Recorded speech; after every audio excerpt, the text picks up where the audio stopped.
Venga, nos vamos.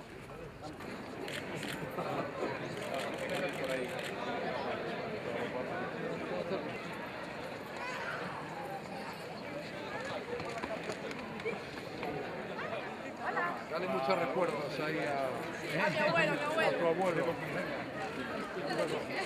¿Dónde nos llevas?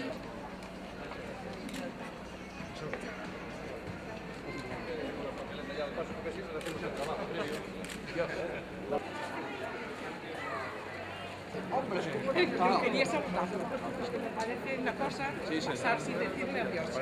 ¿lleva usted papeleta? Las tengo en casa. Vale. Vale. Gracias, Hasta luego. No hablas chica. Sí, ahora hay unas cosas que va bien. Pueden trabajar bien.